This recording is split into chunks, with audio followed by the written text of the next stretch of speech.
اعوذ باللہ من الشیطان الرجیم بسم اللہ الرحمن الرحیم اذ قال اللہ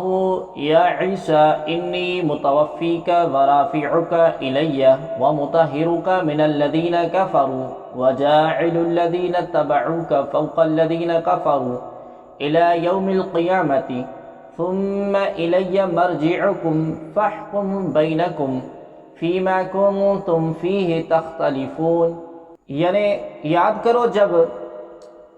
اللہ نے فرمایا اے عیسیٰ میں تمہیں پوری عمر تک پہنچاؤں گا اور تجھے اپنی طرف اٹھا لوں گا اور تجھے کافروں سے نجات عطا کروں گا اور تیری پیروی کرنے والوں کو قیامت تک تیرے منکروں پر غلبہ دوں گا۔ پھر تم سب میری طرف پلٹ کر آؤ گے تو جن باتوں میں تم جھگڑتے تھے ان باتوں کا میں تمہارے درمیان فیصلہ کروں گا۔ اذ قال اللہ یا عیسیٰ، جب اللہ نے فرمایا اے عیسیٰ، اس آیت مبارکہ میں حضرت عیسیٰ علیہ السلام کو 4 باتیں فرمائی گئیں۔ توفا یعنی پوری عمر کو پہنچانا، نمبر 2 اپنی طرف اٹھا لینا، نمبر 3 کافروں سے نجات دینا، نمبر 4 حضرت عیسیٰ علیہ السلام کے پیروکاروں کو غلبہ دینا۔ اب ہم ان کو ذرا تفصیل سے بیان کرتے ہیں۔ پہلی بات توفا ہے۔ مرزائیوں نے آیت پاک کے ان الفاظ کو بنیاد بنا کر یہود اور نصارہ کی پیروی میں حضرت عیسیٰ علیہ السلام کی وفات کا دعویٰ کیا، اور یہ سراسر غلط ہے، کیونکہ پہلی بات تو یہ ہے کہ وفا کا حقیقی معنی ہے پورا کرنا، جیسے قرآن پاک میں ہے وَإِبْرَاهِيمَ الَّذِي وَفَّى، اور ابراہیم جو پورے احکام بجا لایا، اور یہ موت کے معنی میں بھی استعمال ہوتا ہے لیکن اس کا مجازی معنی ہے، اور جب تک کوئی واضح قرینہ موجود نہ ہو اس وقت تک لفظ کا حقیقی معنی، حقیقی مراد لینے پر واضح قرائن بھی موجود ہیں، اور وہ قرائن احادیث مبارکہ ہیں جن میں یہ بیان ہے کہ حضرت عیسیٰ علیہ السلام زندہ آسمان پر اٹھائے گئے اور قرب قیامت میں واپس تشریف لائیں گے۔ لہذا اس آیت سے حضرت عیسیٰ علیہ السلام کی وفات ثابت نہیں ہوتی۔ دوسرے نمبر پر بالفرض اگر توفا کا معنی وفات دینا ہی ہے تو اس سے یہ کہاں ثابت ہوا کہ حضرت عیسیٰ علیہ السلام وفات پا چکے ہیں؟ صرف یہ فرمایا کہ اے عیسیٰ میں تجھے وفات دوں گا، تو یہ بات تو ہم بھی مانتے ہیں کہ حضرت عیسیٰ علیہ السلام بھی وفات پائیں گے، یہ معنی نہیں ہے کہ ہم نے تجھے فوت کر دیا۔ اب یہ بات کہ آیت میں توفا یعنی وفات دینے کا پہلے تذکرہ ہے اور اٹھائے جانے کا بعد میں ہے، اور چونکہ حضرت عیسیٰ علیہ السلام اٹھائے جا چکے ہیں لہذا ان کی وفات بھی پہلے ثابت ہو گئی، تو اس کا جواب یہ ہے کہ آیت میں متوفی کا اور رافع کا کے درمیان واو ہے، اور عربی زبان میں واو ترتیب کے لیے نہیں آتی کہ جس کا مطلب یہ نکلے کہ وفات پہلے ہوئی اور اٹھایا جانا بعد میں، جیسے قرآن پاک میں حضرت مریم علیہ السلام سے فرمایا گیا وَاسْجُدِي وَارْكَعِي، اور سجدہ اور رکوع کر۔ یہاں سجدے کا پہلے تذکرہ ہے اور رکوع کا بعد میں، تو کیا اس کا یہ مطلب ہے کہ حضرت مریم رضی اللہ تعالی عنہ رکوع بعد میں کرتی تھی اور سجدہ پہلے؟ ہرگز نہیں۔ لہذا جیسے یہاں واو کا آنا ترتیب کے لیے نہیں ہے، ایسے ہی مذکورہ بالا آیت میں واو ترتیب کے لیے نہیں ہے۔ دوسری بات یہ ہے کہ حضرت عیسیٰ علیہ السلام کا اٹھایا جانا ہے۔ فرمایا گیا کہ ہم تمہیں بغیر موت کے اٹھا کر آسمان پر عزت کی جگہ اور فرشتوں کی جائے قرار میں پہنچا دیں گے۔ رسول اکرم نور مجسم صلی اللہ تعالی علیہ وآلہ وسلم نے فرمایا حضرت عیسیٰ علیہ السلام میری امت پر خلیفہ ہو کر نازل ہوں گے، اور سلیب کو توڑ دیں گے، خنزیر کو قتل کریں گے، 40 سال رہیں گے، نکاح فرمائیں گے، اولاد ہوگی، پھر آپ علیہ السلام کا وصال ہوگا۔ وہ امت کیسے ہلاک ہوگی جس کا اول میں ہوں اور آخر حضرت عیسیٰ علیہ السلام، اور اوسط میں میرے اہل بیت میں سے حضرت مہدی رضی اللہ تعالی عنہ۔ مسلم شریف کی حدیث میں ہے کہ حضرت عیسیٰ علیہ السلام منارہ مشرق اور دمشق پر نازل ہوں گے۔ یہ بھی حدیث پاک میں ہے کہ حضور عالم نور مجسم صلی اللہ تعالی علیہ وآلہ وسلم کے حجرے میں مدفون ہوں گے۔ تیسری بات کہ کفار سے نجات دلاؤں گا، اس طرح کے کفار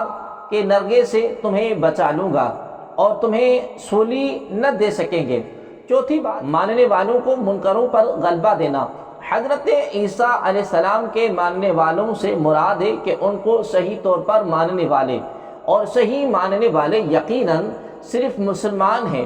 کیونکہ یہودی تو ویسے ہی حضرت عیسیٰ علیہ السلام کے دشمن ہیں اور عیسائی انہیں خدا مانتے ہیں، تو یہ ماننا تو بدترین قسم کا نہ ماننا ہے۔ حضرت عیسیٰ علیہ السلام فرمائے کہ اللہ تبارک و تعالیٰ کے سوا کسی کو معبود نہ مانو، اور یہ کہ نہیں ہم تو آپ کو بھی معبود مانیں گے۔ فَأَمَّا الَّذِينَ كَفَرُوا فَأُعَذِّبَهُمْ عَذَابًا شَدِيدًا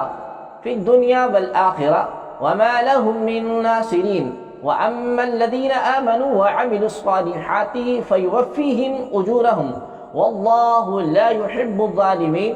ذَلِكَ نَتْلُوهُ عَلَيْكَ مِنَ الْآيَاتِ وَالذِّكْرِ الْحَكِيمِ۔ پس جو لوگ کافر ہوئے تو میں انہیں دنیا اور آخرت میں سخت عذاب دوں گا اور ان کا کوئی مددگار نہ ہوگا، اور جو ایمان لائے اور اچھے کام کیے تو اللہ تبارک و تعالی انہیں ان کا پورا اجر عطا فرمائے گا، اور اللہ کریم ظالموں کو پسند نہیں کرتا۔ یہ جو تمہارے سامنے پڑھتے ہیں کچھ نشانیاں ہیں اور حکمت والی نصیحت ہیں۔ فَأُعَذِّبَهُمْ عَذَابًا شَدِيدًا، تو میں انہیں سخت عذاب دوں گا۔ کافر اللہ تبارک و تعالیٰ کی طرف سے دنیا اور آخرت میں سزا کے مستحق۔ دنیا میں سزا تو قتل، قید اور جزیہ لازم ہونا ہے، اور آخرت کا عذاب دوزخ ہے۔ ان مثل عیسیٰ عند اللہ کمثل آدم خلقہ من تراب ثم قال له کن فیکون۔ بے شک عیسیٰ کی مثال اللہ تبارک و تعالیٰ کے نزدیک آدم کی طرح ہے، جسے اللہ نے مٹی سے بنایا، پھر اسے فرمایا ہو جا تو وہ فوراً ہو گیا۔ ان مثل عیسیٰ، بے شک عیسیٰ کی مثال۔ علاقہ نجران کے عیسائیوں کا ایک وفد سرور عالم نور مجسم صلی اللہ تعالی علیہ وآلہ وسلم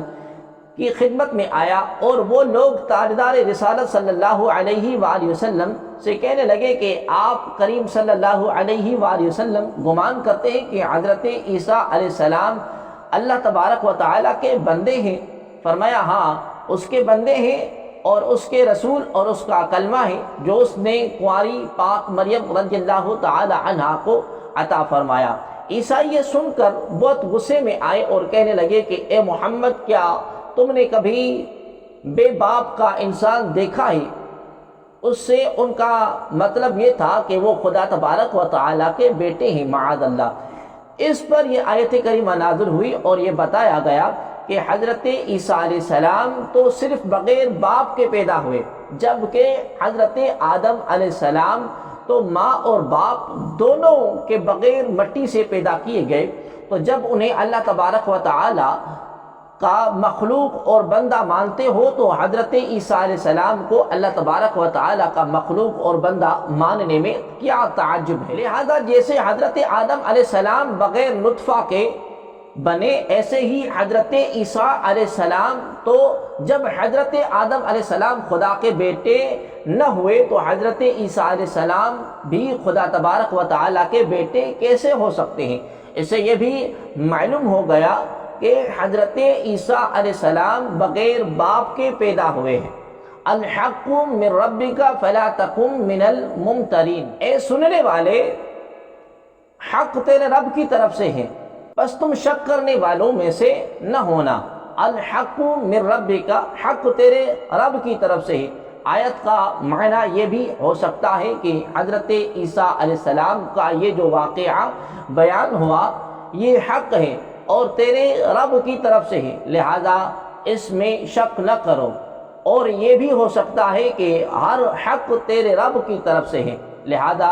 اس میں شک نہ کرو۔ اور حضرت عیسیٰ علیہ السلام کا واقعہ بھی اس حق میں سے ہے جو تیرے رب کی طرف سے ہے، لہذا اس میں بھی شک نہ کرو۔ فمن حاجك من بعد ما جاءك من العلم فقل تعالوا ندعو أبناءنا وأبناءكم ونساءنا ونساءكم وأنفسنا وأنفسكم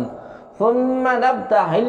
فنجعل لعنة الله على الكاذبين۔ پھر اے حبیب تمہارے پاس علم آ جانے کے بعد جو تم سے عیسیٰ کے بارے میں جھگڑا کریں تو تم ان سے فرما دو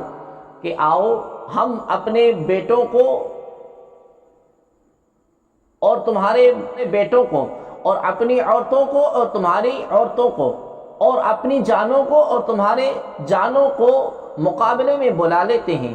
پھر مباہلہ کرتے ہیں اور جھوٹوں پر اللہ تبارک و تعالی کی لعنت ڈالتے ہیں۔ فمن حاجک، تو جو تم سے عیسیٰ کے بارے میں جھگڑا کریں، یہاں مباہلہ کا ذکر ہو رہا ہے، اس کا معنی سمجھ لیں کہ مباہلہ کا عمومی مفہوم ہے یہ ہے کہ دو مد مقابل افراد آپس میں یوں دعا کریں کہ اگر تم حق پر ہو اور میں باطل ہوں تو اللہ تبارک و تعالی مجھے ہلاک کر دے، اور اگر میں حق پر ہوں اور تم باطل پر ہو تو اللہ تبارک و تعالی تجھے ہلاک کر دے۔ پھر یہی بات دوسرا فریق بھی کہے۔ اب واقعہ آپ سماعت فرمائیے کہ جب سرکار دو عالم نور مجسم صلی اللہ تعالی علیہ وآلہ وسلم نے نجران کے عیسائیوں کو یہ آیت پڑھ کر سنائی اور مباہلہ کی دعوت دی تو کہنے لگے کہ ہم غور اور مشورہ کر آپ کو جواب دیں گے۔ جب وہ جمع ہوئے تو انہوں نے اپنے سب سے بڑے عالم اور صاحب رائے شخص عاقب سے کہا کہ اے عبد المسیح، مباہلہ کرنے کے بارے میں آپ کی کیا رائے ہے؟ اس نے کہا کہ اے نصارہ کی جماعت، تم پہچان چکے ہو کہ محمد نبی مرسل تو ضرور ہیں، اگر تم ان سے مباہلہ کیا تو سب ہلاک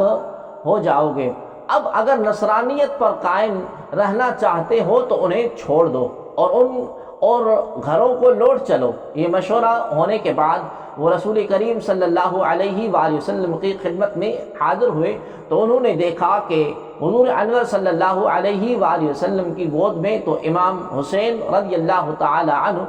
ہیں اور دست مبارک میں امام حسن رضی اللہ تعالی عنہ کا ہاتھ ہے، اور حضرت سیدہ فاطمۃ الزہرا رضی اللہ تعالی عنہا اور حضرت مولا کائنات مولا علی مشکل کشا شیر خدا رضی اللہ تعالی عنہ حضور کریم صلی اللہ علیہ وآلہ وسلم کے پیچھے ہیں، اور حضور نبی اکرم صلی اللہ تعالی علیہ وآلہ وسلم ان سب سے فرما رہے ہیں کہ جب میں دعا کروں تو تم سب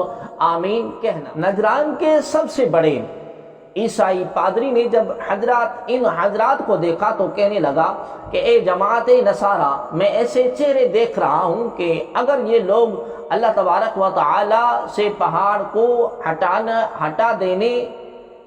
کی دعا کریں تو اللہ تبارک و تعالی پہاڑ کو جگہ سے ہٹا دیں، ان سے مباہلہ نہ کرنا ورنہ ہلاک ہو جاؤ گے، اور قیامت تک روئے زمین پر کوئی عیسائی باقی نہ رہے گا۔ یہ سن کر نصارہ نے سرکار دو عالم نور مجسم صلی اللہ تعالی علیہ وآلہ وسلم کی خدمت میں عرض کیا کہ مباہلہ تو ہماری رائے نہیں ہے۔ آخرکار انہوں نے جزیہ دینا منظور کیا مگر مباہلہ کے لیے تیار نہ ہوئے۔ سرکار دو عالم نور مجسم صلی اللہ تعالی علیہ وآلہ وسلم نے فرمایا، اس ذات کی قسم جس کے دست قدرت میں میری جان ہے، نجران والوں پر عذاب قریب آ ہی چکا تھا، اگر وہ مباہلہ کرتے تو بندروں اور سوروں کی صورت میں مسخ کر دیے جاتے اور جنگل آگ سے بھڑک اٹھتا اور نجران اور وہاں کے رہنے والے پرندے تک نیست اور نابود ہو جاتے، اور 1 سال کے عرصے میں تمام نصارہ ہلاک ہو جاتے۔ اس سے 2 مسئلہ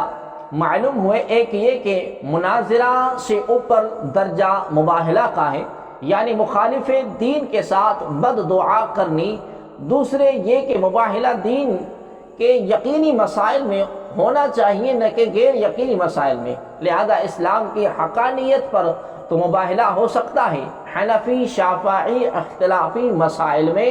نہیں ہو سکتا۔ ان هذا لهو القصص الحق وما من الہ الا اللہ وان اللہ لهو العزیز الحکیم فان تولوا فان اللہ علیم بالمفسدین۔ بے شک یہی سچا بیان ہے اور اللہ کے سوا کوئی معبود نہیں ہے، اور بے شک اللہ ہی غالب حکمت والا ہے، پھر اگر وہ منہ پھیریں تو اللہ فساد کرنے والوں کو جانتا ہے۔ ان ھذا لہو القصص الحق، بے شک یہی سچا بیان ہے، یعنی یہ کہ حضرت عیسیٰ علیہ السلام عیسیٰ علیہ السلام اللہ کے بندے اور اس کے رسول ہیں، اور اللہ تبارک و تعالیٰ کے سوا کوئی معبود نہیں۔ اس میں نصارہ کا بھی رد ہے اور تمام مشرکین کا بھی رد ہے۔